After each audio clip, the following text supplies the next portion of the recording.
আসসালামু আলাইকুম এভরিওয়ান। কেমন আছো সবাই? আমরা কিন্তু নাম্বার সিস্টেমের রূপান্তর নিয়ে আলোচনা করছিলাম। এখন কার্বন নাম্বার সিস্টেমের রূপান্তরের জন্য আমরা দেখছিলাম জাস্ট কয়েকটা টাইপ। তো এখানে জাস্ট কয়েকটা টাইপ দিয়ে কিন্তু সব ধরনের রূপান্তর করে ফেলা সম্ভব। তো আমরা এই যে 12টা রূপান্তর আমরা 12টা আলাদা আলাদা করে মনে না রেখে আমরা ক্যাটাগরি ওয়াইজ মনে রাখবো। আমরা জাস্ট দুইটা ক্যাটাগরি জানবো, একটা হচ্ছে decimal to any number system, any number system to decimal number system, and আরেকটা হচ্ছে বাইনারি অক্টাল এবং হেক্সাডেসিমালের ভেতরে পারস্পরিক রূপান্তর। এই 6টা ক্যাটাগরিতে যদি আমরা মনে রাখি তাহলে 12টা নাম্বার সিস্টেমের যে পারস্পরিক ইন্টারচেঞ্জ এটা খুব বেশি ডিফিকাল্ট হবে না। সো চলো আমরা দেখা যাক। আমরা কিন্তু গত ভিডিওতে দেখেছি যে রূপান্তর কত ধরনের হয়।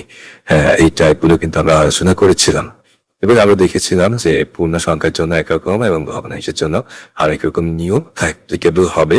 কোন ক্ষেত্রে টাইপ ওয়ানের ক্ষেত্রে টাইপ ওয়ানে কি ছিল, decimal to any number system আর any number system to decimal number system.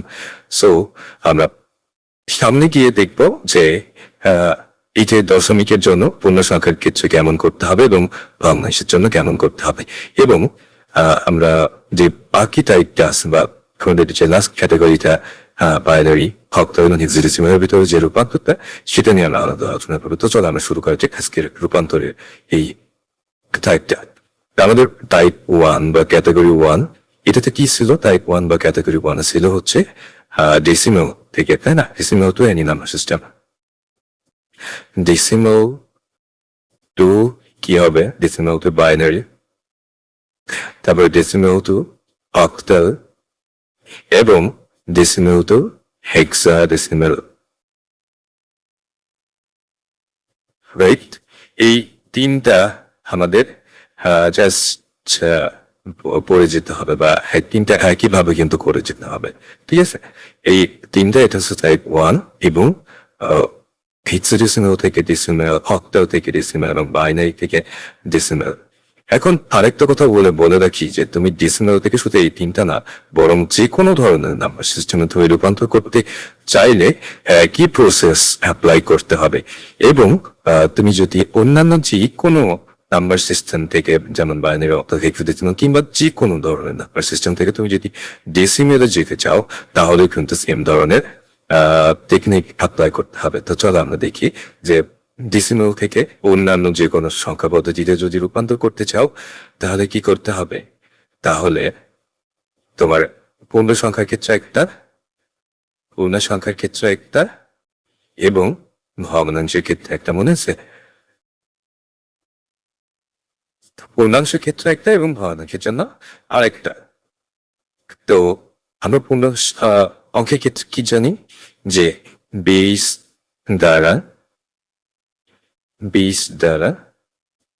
ভাগ, এবং ভগ্নাংশের ক্ষেত্রে কি জানি? ভগ্নাংশের ক্ষেত্রে জানি হচ্ছে 20 দ্বারা গুণ, রাইট? এই একটাই শুধুমাত্র নিয়ম। এছাড়া কি করতে হবে এখানে? চলো আমরা একটু দেখি যে এটা তো আমরা ভাগ করতে, তাই না? তাহলে কি করতে হবে? ভাগ শেষ, ভাগশেষটা আমাদেরকে সংরক্ষণ করতে হবে বা হাইলাইট করতে হবে, ঠিক আছে? বা ভাগশেষটা আমাদের লাগবে, তাহলে লিখি ভাগশেষ সংরক্ষণ, ঠিক আছে? আর এখানে কি? এখানে হচ্ছে গুণফল, এটা সংরক্ষণ। গুণফলের কোন অংশটা সংরক্ষণ? গুণফলের যে পূর্ণ অংশটা, ঠিক আছে? গুণফলের যে পূর্ণ অংশটা সেইটাকে আমরা সংরক্ষণ করব, বুঝে গেছে? ওকে, পূর্ণ অংশ, পূর্ণ অংশ সংরক্ষণ, ঠিক আছে? পূর্ণ অংশ সংরক্ষণ। এখানে শুধু তাই না, এখানে এর পাশাপাশি আরেকটা যেটা করা যেতে পারে যে পূর্ণ অংশ শূন্যটাও কিন্তু একটা পূর্ণ অংশ, ঠিক আছে? যদি পূর্ণ অংশ না পাওয়া যায়, মানে শূন্যের বেশি 1 2 3 4 5 এই পূর্ণ অংশগুলো না পাওয়া যায়, তাহলে শূন্যটাকে সংরক্ষণ করতে হবে। আর এটাই কি করতে হবে? এটাই কি করতে হয় জানো? এটা নিচ থেকে উপরের দিকে যেতে হয়, ঠিক আছে? নিচ থেকে উপরের দিকে যেতে হয়, অর্থাৎ একেবারে নিচে যেটা, সেটা হচ্ছে এখানে মোস্ট সিগনিফিকেন্ট বিট কোথায় থেকে? নিচে। তার মানে কি করতে হয়? নিচে থেকে উপরে যেতে হয়। আর এখানে কি করতে হয়? এখানে আছে লেস মোস্ট সিগনিফিকেন্ট বিট কোথায় থেকে বলো তো? এটা মোস্ট সিগনিফিকেন্ট বিটটা একেবারে যে পূর্ণ অংশ আছে না, একেবারে উপরে থেকে। তো আমরা যখন শুরু করব কোথা থেকে? উপর থেকে। উপর থেকে কোথায়? নিচের দিকে। তো চলো আমরা জাস্ট একবার আলোচনা করে নিলাম যে কোনটার ক্ষেত্রে ঠিক কেমন করা লাগতে পারে। ব্যাস এতটুকু করলে কিন্তু আমরা যে কোনো ধরনের নাম্বার সিস্টেম থেকে সিস্টেমে রূপান্তর করতে পারি। কোথা থেকে? দশমিক থেকে। ঠিক আছে, দশমিক থেকে আমরা যে কোনো ধরনের নাম্বার সিস্টেমে এইভাবে এই উপায়ে রূপান্তর করতে পারি। এখন মনে করো যে 25, ঠিক আছে, এটাকে এটা হচ্ছে একটা বাইনারি সংখ্যা পদ্ধতি। এখন 25 থেকে চলো আমরা কিভাবে ভাগ করতে পারি। আচ্ছা, তুমি 25 থেকে কিন্তু এইভাবেও ভাগ করতে পারো, ঠিক আছে। এটা অল ইউ, তুমি যেটা যেটা খুশি সেটা করতে পারো। 25কে ভাগ দিলে কি হয়? 12, তাই না? 12 দুগুণে 24, 12 দুগুণে 24, এই যে 24 1। তো এখানে তোমার ভাগশেষটা সংরক্ষণ করতে হবে। আবার তুমি কি করবা? 12কে 2 দিয়ে ভাগ করবা, তাই তো? 6 দুগুণে 12, 0, এই ভাগশেষটা তুমি সংরক্ষণ করবা। তো এইভাবে করে করে তুমি কিন্তু বের করতে পারো, কোনো সমস্যা নেই। তুমি সেক্ষেত্রে বলবা যে 25কে 2 দ্বারা ভাগ করলে এখানে ভাগফল পাওয়া যায় এত, ভাগশেষ পাওয়া যায় এত। এইভাবে তুমি লিখে লিখে লিখে লিখে লিখে লিখে করতে পারো, এটা একটা নিয়ম। অথবা তুমি আরেকটা নিয়ম করতে পারো, সেটা হচ্ছে আমরা একই সাথে আমরা যদি একটা ছোট্ট একটা জায়গার ভিতরে করতে চাই, সেক্ষেত্রে এটা আমরা করতে পারি।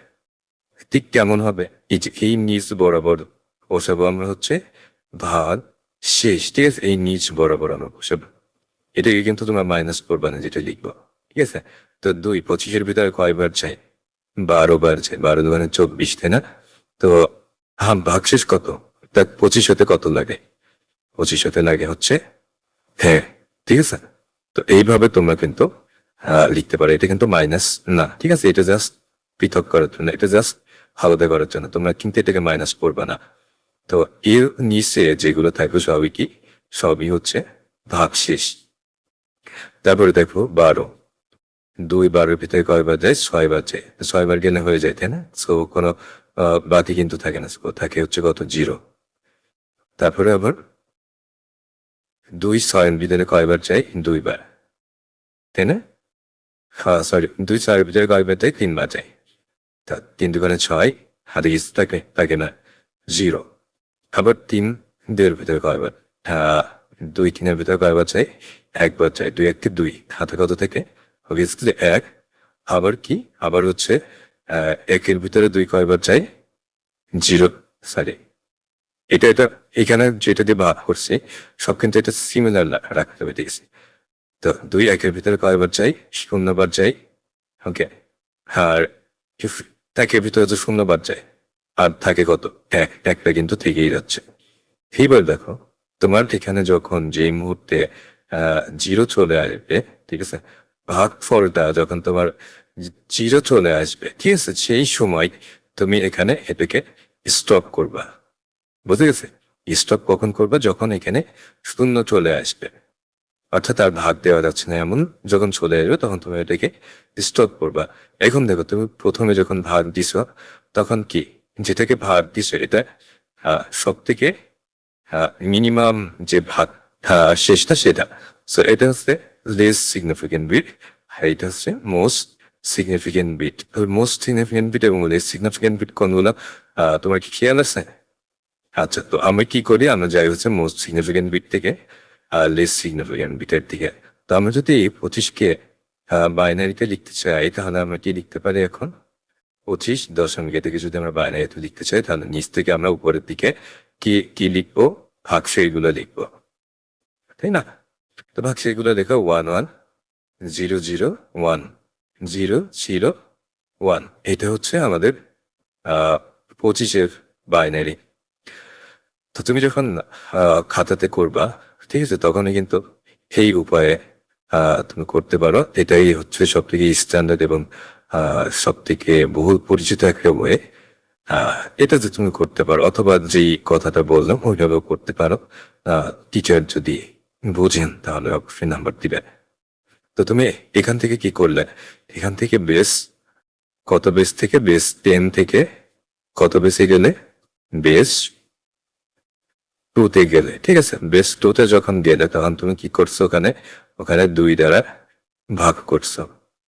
তো ঠিক সিমিলার ভাবে তুমি যখন বেস 10 থেকে বা দশমিক থেকে তুমি যখন বেস 8 বা অক্টালে যাবে, তখন কি করতে হবে, ওই একইভাবে 8 দ্বারা ভাগ করতে হবে। তার মানে আমরা কি, আমরা যে সংখ্যা পদ্ধতিতেই যাই না কেন, আমাদের সেই সংখ্যা পদ্ধতির বেস দ্বারা ভাগ করতে হবে। তুমি যখন বেস 16 বা হেক্সাডেসিমালে যাবে, তখন তোমাকে কি করতে হবে, 16 দ্বারা ভাগ করতে হবে। মনে থাকবে? তো এই হচ্ছে তোমার একটা ওয়ে, যে উপায়টা অবলম্বন করে তুমি চাইলে আহ খুব সহজে এটা করতে পারবে। তো আরেকটা উপায় আমি যদি তোমাদেরকে বলি, তোমরা তো জানো স্থানীয় মান, জানো না? স্থানীয় মান কি জানো? 2 to the power 0, 2 to the power 1, 2 to the power 2, 2 to the power 3। এটা হচ্ছে বাইনারির স্থানীয় মান। তো বাইনারিতে যেহেতু 0 এবং 1 থাকে, তো আমরা স্থানীয় মান এর সাহায্যে আমরা সহজে কিন্তু বের করতে পারি। তো এই যে পাওয়ারটার পরে কি লিখতে পারি, 2 to the power 0 মানে 1, 2, 4, 8, 16, 32। এ পাশে গেলে কি হবে, 64। ঠিক আছে, 64। এ পাশে গেলে কি হবে, 1, 2, 8। ওকে, 2 to the power 6 এর মান, এটা হচ্ছে 2 to the power 7 এর মান। জাস্ট এতটুকু মনে রাখলেই হবে। আর সমস্যা নেই, তারপর 256, তাই রাইট? ওকে, সো এখানে দেখো, তোমাকে জাস্ট এই যে উপরের এইগুলো স্থানীয় মান, আমরা কি জানি, স্থানীয় মান এর সাথে গুণ করে আমরা কি পাই, দশমিক পাই, তাই না? আবার আমরা যদি এই পজিশন গুলা ব্যবহার করি আমাদের বাইনারি থেকে দশমিকে রূপান্তরের জন্য, কিংবা দশমিক থেকে বাইনারিতে রূপান্তরের জন্য, তাহলে কিন্তু আমরা সেটা সহজেই পারবো। চলো কিভাবে পারবো দেখা যাক। আমরা এখানে 25 এর মানটা কি করতে চাই, বাইনারিতে লিখতে চাই, ঠিক আছে। 25 দশমিক এটাকে আমরা যদি বাইনারিতে লিখতে চাই, তাহলে দেখো কিভাবে লেখা যায়। এখান থেকে তোমাদের এমন এমন সংখ্যা নিতে হবে যেগুলো নিলে যোগ করলে তার মান কত হবে, 25 হবে, ঠিক আছে। তো 8, এখানে তোমার 16, ঠিক আছে, 16 আর কত কত নিলে 25 হয়, দেখো 16 নিবা, 16 আর 8 কত হয়, 24, তাই না? 24 আর 8 25। তাহলে আমাদের কোনটা কোনটা নেওয়া লাগছে, যেটা যেটা নেওয়া লাগছে সেটা 1, আর যেটা যেটা নেওয়া লাগছে না সেটা 0। তাহলে কত, 1, 1, 0, 0, 1। দেখো 25-এর বাইনারি মিলছে কিনা খেয়াল করো, ঠিক আছে। 25-এর বাইনারি মিলছে কিনা দেখো, 1, 1, 0, 1, 1, এটা 25-এর বাইনারি। তো এইভাবে তুমি কিন্তু যে কোনো দশমিক সংখ্যা পদ্ধতি থেকে বাইনারি সংখ্যা পদ্ধতিতে রূপান্তর করতে পারবে ইজিলি ওয়ে।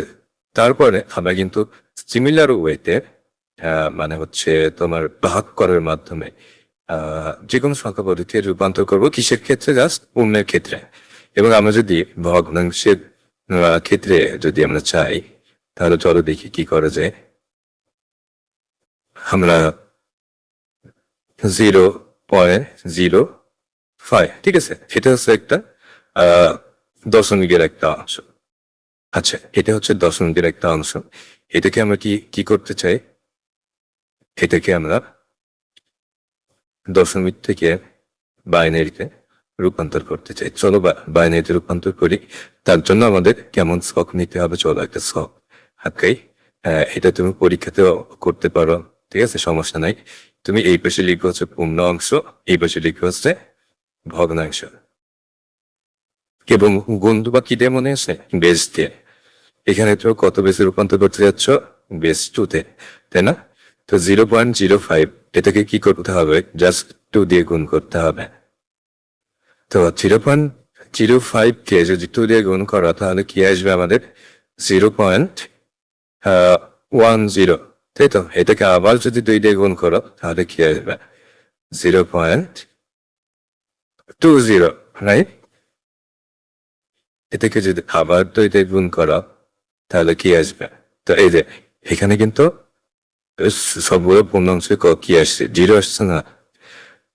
তো তারপরে দেখো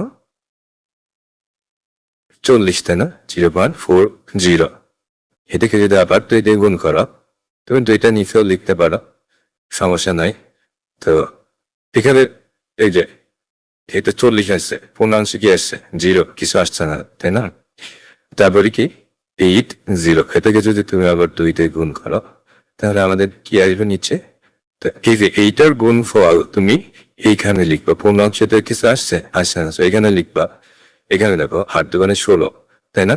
তো এখানে একটা পূর্ণাংশ আসছে, সো তুমি পূর্ণাংশটা কিন্তু এইখানে লিখতে হবে, রাইট?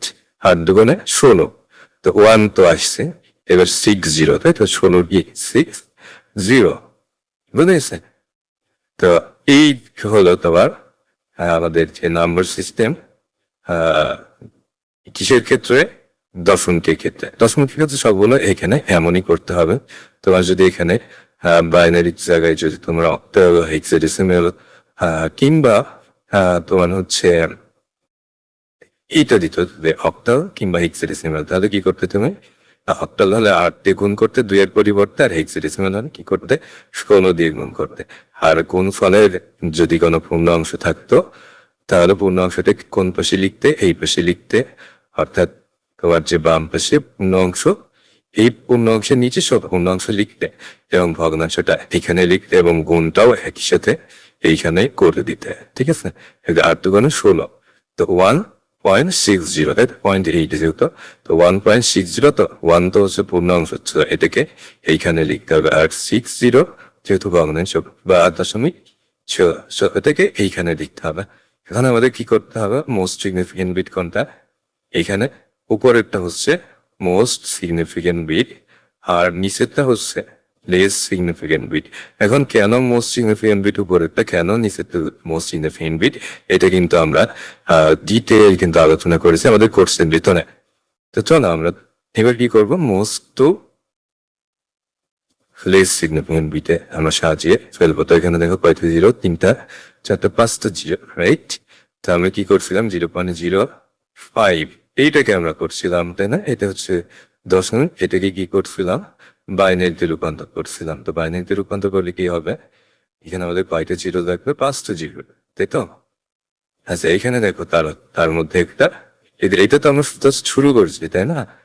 এটা তো আমরা গুণ করে শুরু করছি, উপরে তার কোনো গুণ নাই, তাই তো? এটা থেকে যেহেতু শুরু করছে, এইখানে আমাদের এটা লেখা রাখা।